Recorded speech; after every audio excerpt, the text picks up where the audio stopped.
हमारे सारे व्यूअर्स को प्यार भरा नमस्कार। तो हमारी आज की कहानी है 20 साल की छोटी दुल्हन के साथ सुहागरात।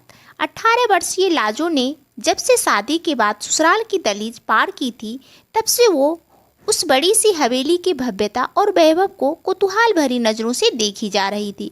गृह प्रवेश के बाद कुछ खास रस्में हुई नहीं और लाजो को बड़े ठाकुर भानु प्रताप जी के आदेश पर सीधे ही उसके सुहागरात के कमरे में पहुंचा दिया गया था। हालांकि लगभग 45 वर्षीय भानु प्रताप जी की लाजो के साथ ये दूसरी शादी थी। कुछ सालों पहले ही उनकी पहली पत्नी का देहांत हो चुका था, लेकिन रंगीन मिजाज भानु प्रताप जी अपनी जिंदगी की दूसरी सुहागरात को भी खास और यादगार बनाना चाहते थे। लाजो वैसे तो थकी हुई थी, लेकिन उस बड़े से कमरे की साज सजावट और चमक धमक देखकर उसकी थकान छूमंतर हो गई थी। कभी वो छत की ऊंचाई देखती तो कभी छत के बीचों बीच झूलते हुए बड़ी सी झूमर को देखती। इतना भव्य कमरा उसका है, इस ख्याल से ही वो प्रफुल्लित हो उठी। अपने कुंवारे सपनों में खोई हुई वो बेसब्री से अपने सपनों के राजकुमार के आने की प्रतीक्षा कर रही थी।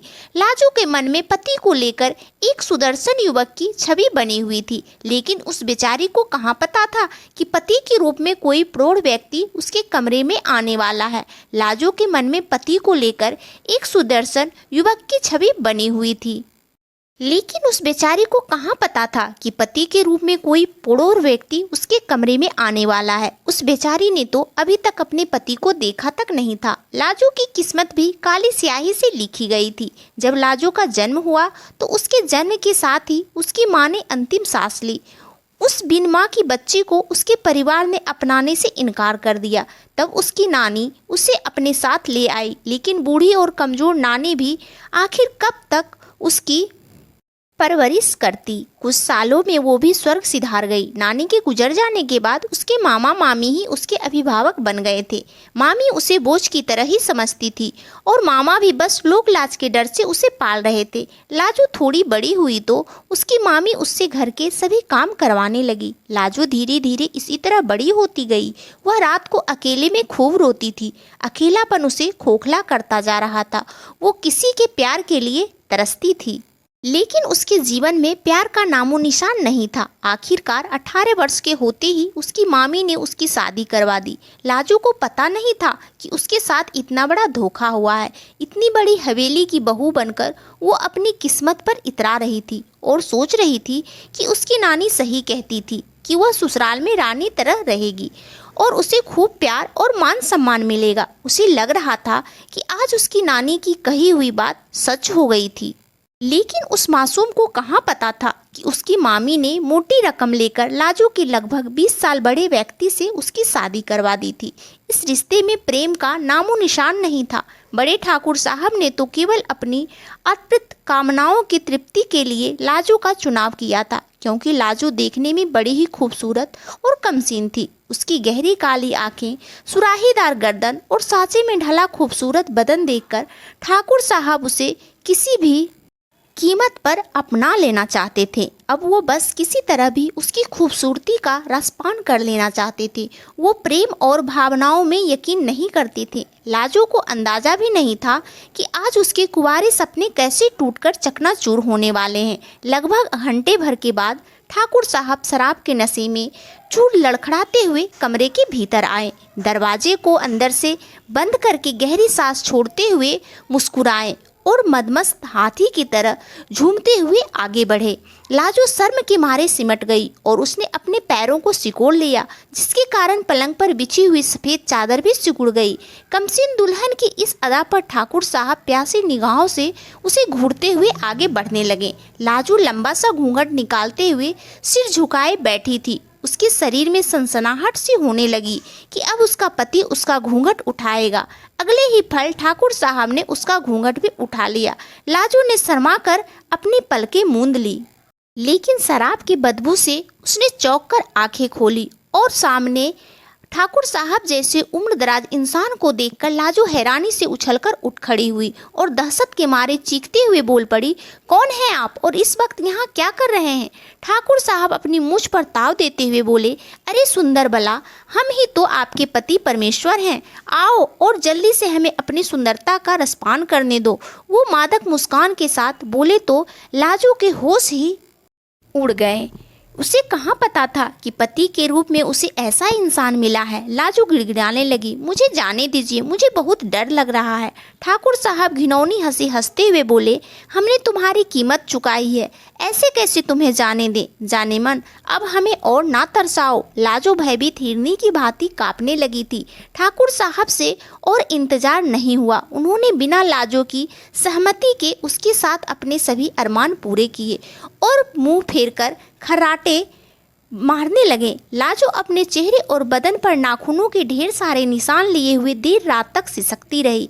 उसका पोर पोर दर्द से चूर हो रहा था। ऐसी सुहागरात की तो उसने कल्पना भी नहीं की थी। उस रात के बाद उसके जीवन की हर रात दर्द और चुस्कियों में डूब रही थी। लाजो भले ही हवेली की ठकुराइन थी, लेकिन बंद कमरे में वो बस एक भोग की वस्तु थी। लाजो को अब आने वाले रातों से दहशत सी होने लगी थी।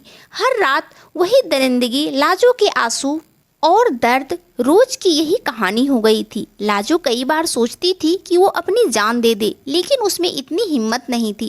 लाजो अपने जीवन से हताश हो चुकी थी और बस एक रोबोट की तरह बिस्तर पर अपने पति की इच्छाओं को पूरा कर देती थी। एक दिन हवेली में बहुत चहल पहल थी। लाजो को पता चला कि ठाकुर साहब का बड़ा बेटा वीरभद्र शहर से अपनी पत्नी नीलिमा के साथ आने वाला है। दोपहर होते होते वो दोनों आ गए थे। वीरभद्र पिता का ही प्रतिरूप था, लेकिन उनकी तरह कठोर हृदय नहीं था। वो लोगों के प्रति उदार था और उसका स्वभाव भी बहुत कोमल था। उसे ये तो पता था कि उसके पिता ने दूसरी शादी की है, लेकिन ये नहीं पता था कि वो इतनी कम उम्र की दुल्हन को ले आए होंगे। लाजो को देखते ही वीरभद्र और नीलिमा दोनों ही स्तंभ रह गए थे, क्योंकि लाजो वीरभद्र जी से भी थोड़ी छोटी उम्र की थी। वीरभद्र ने अकेले में पिता से नाराजगी जताते हुए कहा, पिताजी ये सब क्या है? आप इतनी कम उम्र की पत्नी क्यों लेकर आए हैं? क्या आपको नहीं लगता कि ये उस मासूम के साथ अन्याय है? बेटे की बातों का ठाकुर साहब के पास कोई जवाब नहीं था। वीरभद्र बहुत नाराज था। साथ ही उसकी पत्नी नीलिमा का हृदय भी लाजो के लिए सहानुभूति से भर उठा था। नीलिमा लाजो की तकलीफ दूर करने का उपाय सोचने लगी, क्योंकि एक स्त्री होते हुए वो दूसरी स्त्री के दर्द को भली भांति महसूस कर पा रही थी। वो रोज देखती कि लाजो बस एक मृत देह की तरह पति के अरमानों की संतुष्टि करके दिन भर शून्य में ताकते रहती थी। लाजो का भावहीन चेहरा देखकर नीलिमा का कलेजा कटकर रह जाता था। लाजो ना हंसती मुस्कुराती थी, ना ही किसी से कोई बात करती थी। इधर वीरभद्र की छुट्टियां भी खत्म होने वाली थी, इसलिए नीलिमा की बेचैनी बढ़ती जा रही थी। एक रात नीलिमा ने अपने पति से कहा, सुनिए जी, अगर बच्चों से कोई गलती हो जाती है तो बड़े उसे सुधारते हैं ना, तो आज अगर आपके पिता किसी मासूम लड़की की जिंदगी नरक बनाए हुए हैं तो क्या हम कुछ नहीं कर सकते हैं? वीरभद्र गंभीर स्वर में बोला। लाजो कि कुछ मदद करना तो मैं भी चाहता हूँ, लेकिन क्या करूँ, कुछ समझ नहीं आता। पति की बात सुनकर नीलिमा को हिम्मत मिली और उसने अपनी योजना वीरभद्र के कानों में बताई, जिसे सुनकर वीरभद्र की मुस्कान चौड़ी हो गई और वो प्रशंसा भरी नजरों से पत्नी की तरफ देखने लगा। लेकिन अब इस योजना को सफल बनाने के लिए लाजो को विश्वास में लेना बहुत जरूरी था और इस कार्य को करने का जिम्मा नीलिमा ने उठाया। नीलिमा एक दिन मौका देखकर लाजो के पास जाकर प्यार से उसका हालचाल पूछने लगी, तो इतने दिनों के बाद थोड़ा अपनापन पाकर लाजो हिचकियां लेकर रोने लगी। नीलिमा ने उसे सांत्वना देते हुए पानी पिलाया। धीरे धीरे लाजो नीलिमा से खुलने लगी थी और अपने मन का दर्द भी उससे साझा करने लगी थी। एक दिन नीलिमा ने लाजो से कहा कि यदि तुम इस नर्क भरे जीवन से निकलना चाहती हो तो मैं और मेरे पति इसमें तुम्हारी मदद करेंगे, लेकिन इसके लिए तुम्हें भी हिम्मत दिखानी होगी। इतना कहकर नीलिमा ने अपनी योजना के बारे में लाजो को भी बता दिया। पहले तो लाजो डर गई, लेकिन फिर उसने सोचा कि ऐसे भी जिंदगी जहन्नुम बनी हुई है तो हिम्मत करके देख लेते हैं।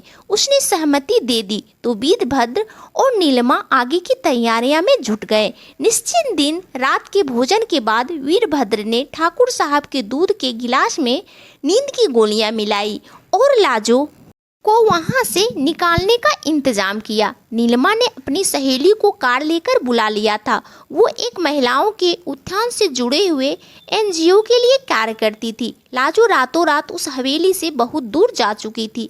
वीरभद्र जानता था कि उसके पिता जब सुबह जागेंगे तो हवेली में बहुत बड़ा हंगामा होगा। अभी तो उन्होंने लाजो को हवेली से दूर भेज दिया था, लेकिन अभी ठाकुर साहब को सबक सिखाना बाकी था ताकि वो भविष्य में किसी और लड़की के साथ खिलवाड़ ना कर सके। आने वाली सुबह का सूरज सभी की जिंदगी में कुछ न कुछ परिवर्तन लाने वाला था। लाजो नीलिमा और वीरभद्र की सहायता से उस हवेली की कैद से छुटकर बहुत दूर जा चुकी थी। सुबह जब बड़े ठाकुर साहब भानु प्रताप जी की नींद टूटी तो उनका सिर बहुत भारी लग रहा था। उन्होंने बगल में देखा तो लाजो कमरे से गायब थी। उन्होंने लाजो को आवाज़ लगाई, लेकिन कोई जवाब नहीं मिला। उन्होंने नौकरों से पूछा, लेकिन किसी को पता नहीं था कि लाजो कहाँ है। बड़े ठाकुर साहब बुखलाए हुए से पूरी हवेली में लाजो को ढूंढ रहे थे, लेकिन वह मासूम चिड़िया तो सोने के पिंजरे से उड़ चुकी थी। ठाकुर साहब को पता ही नहीं चला कि लाजो को आसमान खा गया या जमीन निगल गई। वह बहुत बेचैन हो रहे थे। इसके साथ ही उन्हें लाजो पर बहुत क्रोध भी आ रहा था और वो सोच रहे थे कि एक बार किसी तरह लाजो उनके हाथ लग जाए तो वो उसकी अक्ल ठिकाने लगा देंगे। लेकिन उन्हें नहीं पता था उनका बेटा वीरभद्र और उनकी बहू नीलिमा उन्हें सबक सिखाने के लिए क्या करने वाले हैं। दिन भर तो ठाकुर साहब बहुत परेशान रहे और रात होते ही उन्हें लाजो की और भी याद सताने लगी। लेकिन लाजो तो वहाँ थी नहीं, इसलिए वो शराब लेकर छत पर बैठ गए। रात के अंधकार में अचानक उन्हें एक सफ़ेद साया नजर आया, जिसे देखकर वह बुरी तरह चौंक गए। लेकिन वह डरने वालों में से नहीं थे। उन्होंने सोचा कि यह उनका भ्रम होगा। वैसे भी शराब के नशे में इंसान को होश ही कहाँ रहता है। लेकिन अगले ही पल उन्हें किसी स्त्री के रोने की आवाज़ आने लगी। उस रुदन में इतना दर्द था कि ठाकुर साहब डर गए। उन्होंने चौंक कर आवाज़ की दिशा में देखा तो अचानक ही रोने की आवाज़ आनी बंद हो गई और पायल की छमछम सुनाई देने लगी। वो हिम्मत करके छत की उस अंधेरे कोने की तरफ बढ़ने लगे जहाँ से आवाज़ आ रही थी। वहाँ का दृश्य देखकर उनकी आंखें पथरा गई। वहाँ उन्हें सफ़ेद साड़ी पहनी हुई अपनी पूर्व पत्नी सुमित्रा जी दिखाई दी।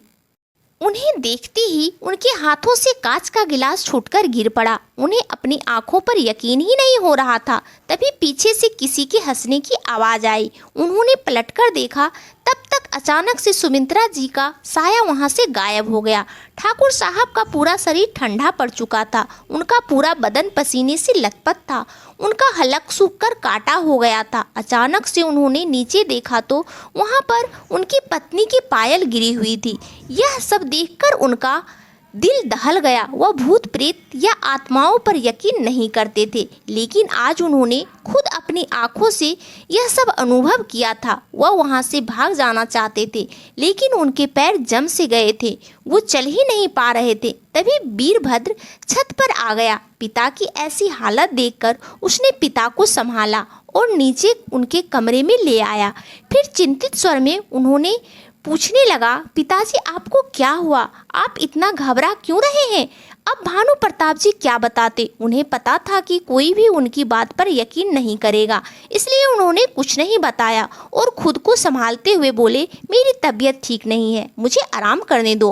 वीरभद्र मुस्कुराता हुआ वहाँ से चला गया। अभी ठाकुर साहब नींद के आगोश में डूबने इसके पहले ही उन्हें फिर से किसी औरत के रोने की आवाज़ आने लगी। अब तो ठाकुर साहब बहुत ज़्यादा डर गए थे। उन्होंने चौंककर इधर उधर देखा, लेकिन कहीं भी कोई नहीं था। शराब के नशे में उनके सोचने समझने की शक्ति और भी कम कर दी थी। तभी उन्होंने देखा कि कमरे में सुमित्रा जी खड़ी है। उनकी आंखें लाल थी और उनकी आंखों से आंसू बह रहे थे। उनके लंबे बाल हवा में लहरा रहे थे। ठाकुर साहब ने हाथ जोड़कर गिड़गिड़ाते हुए कहा, इतने सालों के बाद तुम यहाँ क्या करने आई हो? तुम तो मर गई थी ना? सुमित्रा जी रोते हुए बोली, हाँ मैं मर गई हूँ, लेकिन मुझे नहीं पता था कि मेरे जाने के बाद आपका चरित्र इतना गिर जाएगा कि आप कितनी कम उम्र की लड़की से शादी करेंगे और उसके जीवन को तबाह करेंगे। अगर आपको जीवन संगनी ही चाहिए थी तो कम से कम उसकी उम्र का तो ख्याल करना था। आपने एक मासूम लड़की के साथ अच्छा नहीं किया। आपको उसकी सजा जरूर मिलेगी। मैं आपको सजा दूंगी। सुमित्रा जी का आवेश भरा स्वर सुनकर ठाकुर साहब थरथर कांपने लगे और कहने लगे कि मुझे माफ कर दो, मैं अपनी कुत्सित इच्छाओं पर नियंत्रण नहीं कर पाया और मुझसे यह भूल हो गई, लेकिन आगे से मैं ऐसी गलती कभी नहीं करूँगा। वैसे भी लाजो यहाँ से जा चुकी है, मुझे नहीं पता है कि वह कहाँ है। मैं उसे ढूंढने की कोशिश भी नहीं करूँगा। सुमित्रा जी गुस्से में चीखते हुए बोली, मुझे ये सब नहीं पता। तुम सबसे पहले लाजो को तलाक दो, नहीं तो मैं बार बार आऊँगी। इतना कहकर वह जोर से ठहाका लगाकर हंसने लगी। तभी अचानक से हवेली की बिजली गुल हो गई। ठाकुर की डर के मारे हालत पतली हो गई थी। वह घबराकर नौकरों को आवाज़ लगाने लगे। नौकर जल्दी से उनके कमरे की तरफ भागे। तब तक बिजली आ गई, लेकिन ठाकुर साहब ने देखा कि कमरे में कोई नहीं था। वो इतना तो समझ चुके थे कि यह कोई सपना नहीं था, लेकिन यह हकीकत तो उसकी कल्पना से भी परे थी। फिर भी वह बहुत डर गए थे और लाजो को तलाक देने का मन बना चुके थे, लेकिन उन्हें तो पता ही नहीं था कि लाजो कहाँ है। रात भर डर के मारे वो सो नहीं पाए। सुबह सवेरे उन्होंने अपने बेटे वीरभद्र को बुलाया और कहने लगे कि बेटा, तुम्हें तो पता है ना, लाजो हवेली से गायब हो गई है। मुझे एहसास हो रहा है कि मैंने उसके साथ बहुत गलत किया। मैं उसे तलाक देकर आज़ाद करना चाहता हूँ, लेकिन मुझे नहीं पता कि वह कहाँ है। वीरभद्र ने कहा कि पापा, आप परेशान मत होइए, मैं आपका साथ जरूर दूंगा। आपने बहुत बड़ी गलती की थी, लेकिन अब आप अपनी गलती को सुधारना चाहते हैं तो मैं आपके साथ हूँ। मैं कहीं से भी लाजो को ढूंढकर आपकी इच्छा पूरी जरूर करूँगा। कुछ दिनों के बाद वीरभद्र अपने पिता के पास आया और उनसे बताया कि लाजो शहर में मिल गई है, लेकिन वो डर के मारे यहाँ नहीं आना चाहती है। आप तलाक के पेपर्स पर साइन कर दीजिए, बाकी मैं देख लूँगा। भानु प्रताप जी बहुत खुश हुए। तलाक के पेपर्स पर साइन करने के बाद उनके मन से एक बहुत बड़ा बोझ उतर गया था। वो बहुत प्रसन्न थे। उन्होंने अपनी पहली पत्नी के नाम पर पूजा रखवाई और उनसे मन ही मन क्षमा भी मांगी। वीरभद्र और नीलिमा भी बहुत प्रसन्न थे। वह खुशी खुशी शहर लौट गए।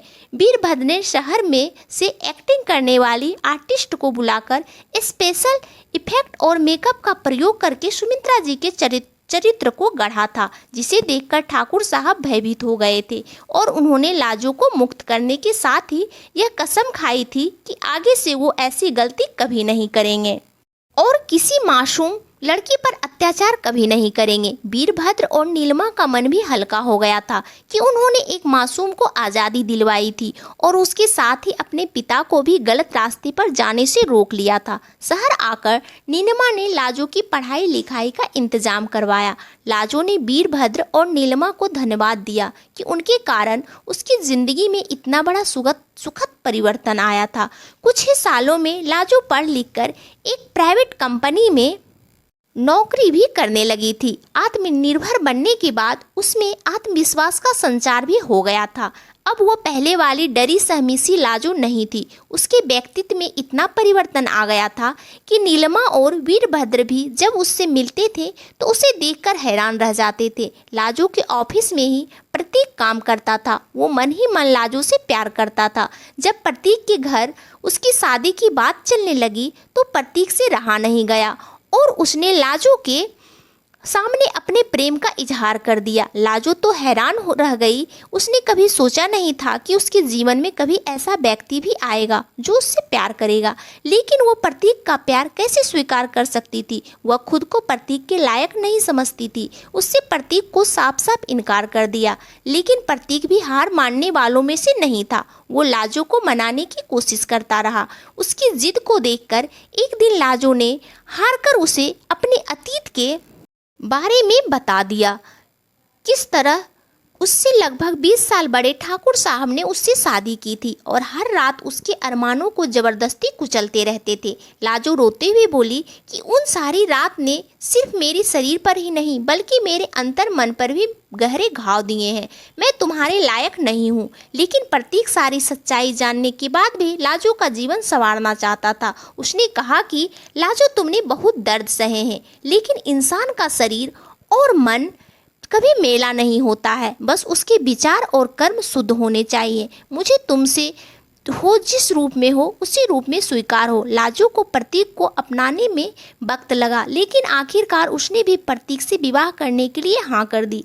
प्रतीक के घर वालों को भी प्रतीक की पसंद बहुत पसंद आई। भले ही लाजो के माता पिता नहीं थे, लेकिन अब वीरभद्र और नीलिमा ने अभिभावक बनकर उसका कन्यादान किया तो लाजो की आंखें भर आई। वो दोनों भी लाजो के लिए बहुत प्रसन्न थे। लाजो का कन्यादान करके उन्होंने अपना एक और फर्ज निभा दिया था। ससुराल पहुंचने के बाद लाजो को उसके ससुराल ने बड़े ही प्यार से अपनाया था। गृह प्रवेश की रस्मों के बाद बहुत सारी रस्में हुई। लाजो को ससुराल में बहुत आनंद आ रहा था।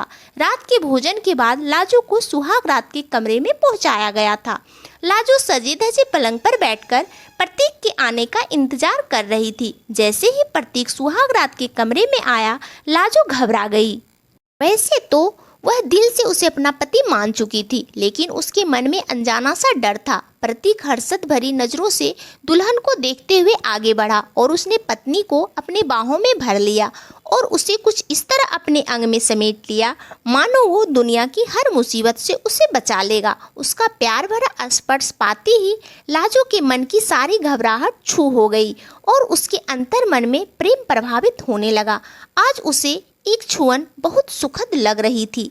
रात गहरी होती गई और लाजो और प्रतीक प्रेम और समर्पण की एक नई कहानी लिख चुके थे। सुबह का सूरज लाजो के जीवन में उम्मीद की एक नई रोशनी भरकर आया था। वह जीवन भर नीलिमा और वीरभद्र की आभारी रहेगी, जिसके प्रयासों के कारण आज उसे नई जिंदगी मिल पाई थी। तो दोस्तों, आपको ये कहानी कैसी लगी हमें कमेंट करके ज़रूर बताइएगा और कहानी अच्छी लगी तो इस कहानी को लाइक और चैनल को सब्सक्राइब जरूर कर दीजिएगा। धन्यवाद दोस्तों।